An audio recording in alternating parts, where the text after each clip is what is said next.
Eto mga idol, muli panoorin natin si Zaira Paco. Grabe, nabad landing po si Zaira Paco dito mga idol. Panoorin natin dito sa video ni Auntie Motovlog mga idol. Supportahan po natin ang kanyang YouTube channel, ang kanyang Facebook page at si Dato Kalagan TV at si Zaira Paco mga idol. Grabe, dito po sa Final 8 Ladies category sa Pagadian City mga idol.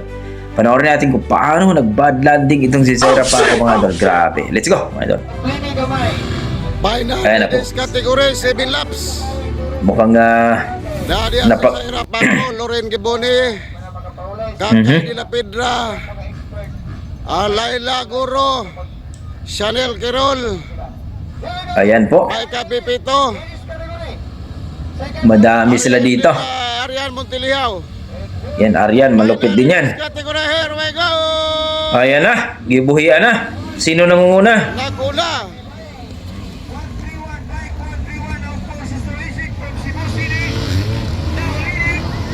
Ayan na po.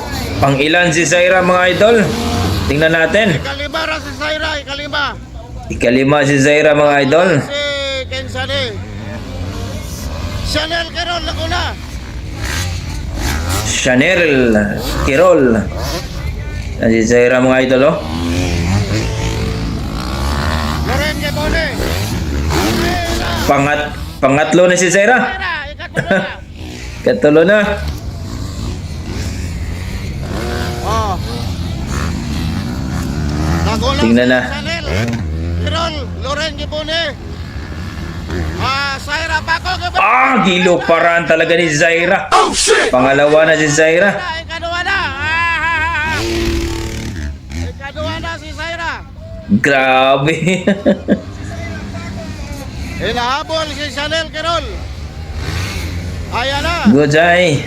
Ayan na. Relax lang. Mukhang nanggigil si Zaira dito ah.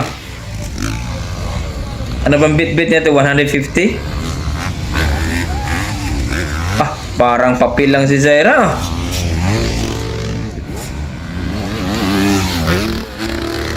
Nandyan na. Ayan na si Zaira. Unti-unti na lumalapit sa likod ni Chanel. Ayan na. Manatsay. Ayun! Sinasabi ko. Grabe talaga itong batang to. 7 laps of racing. 7 laps to. Pangalawa pa rin Zaira. Hinahabol si Chanel. Medyo mahaba-haba to ah. Chanel Quirol ang leading. Ayan na si Zaira sa likod ni Chanel. Malapit na. Grabe itong batang to. Ayan na. Ayan na. Parang papel lang oh.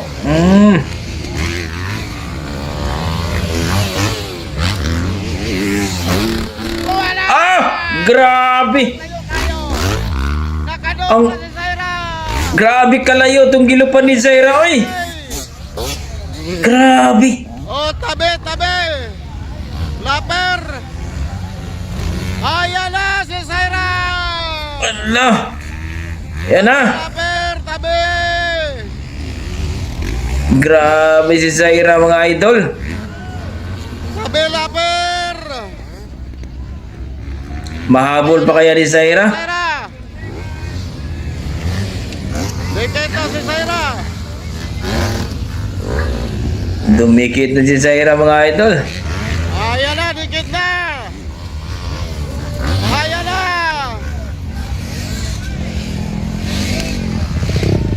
Kuha na eh. Lipad na naman to. Ayan na. Dikit na kayo. Grabe talaga tong batang na to. Pag lumipad, dinaan talaga sa lipad, no? Ayan na. Oh, lala. Mukhang dito. Ayan na, nag-overtake na si Zaira. Wow, nag-overtake na Zaira na leading. Na-overtakean talaga ni Zaira, no? Dinaan sa lipad. Oh, Zaira na.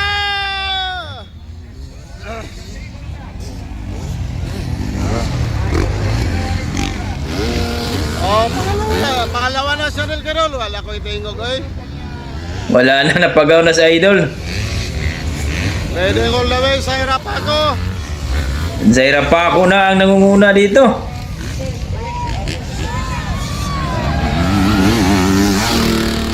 Ay po!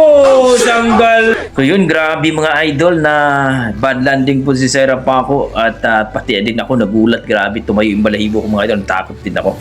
Pero ito mga idol, sa pagka nangyaring nun, na bad landing siya, bumangon lang naman mga idol at lumaban uli siya sa kids category at nanalo po siya doon mga idol. Si Zaira Paco sa kids category. Wala naman po siyang wala naman siyang bali, wala naman po mga idol, pero thanks God kasi wala pong injury po si Zaira Paco. Panalo na sana. Sus, grabe na bad landing pa talaga. So hindi talaga natin maiwasan talaga yung mga ganyan aksidente mga idol, yung mga bad landing. So thankful tayo na wala pong major nangyari kay Zaira, no? Injury. So yun po mga idol, grabe. Pati ako nagulat eh. So kayo mga idol, masasabi nyo sa laban na yun mga idol? Ang ganda sa bakbakan. Nakuha ni Zaira, no? Ang nangunguna, pero yun, na bad landing talaga siya. So please comment down below mga idol kung ano po ang inyong masasabi sa laban na yun mga idol na bad landing si Zaira Paco. Okay, hanggang dito mga idol. Maraming salamat. Don't forget, pakipollow po ang Facebook page at pasubscribe naman sa YouTube channel ni Auntie Motovlog mga idol o Dato Calagan TV mga idol. Ilagay ko na po sa description ng kanyang link mga idol. Maraming salamat. Ingat po kayo lagi. God bless po.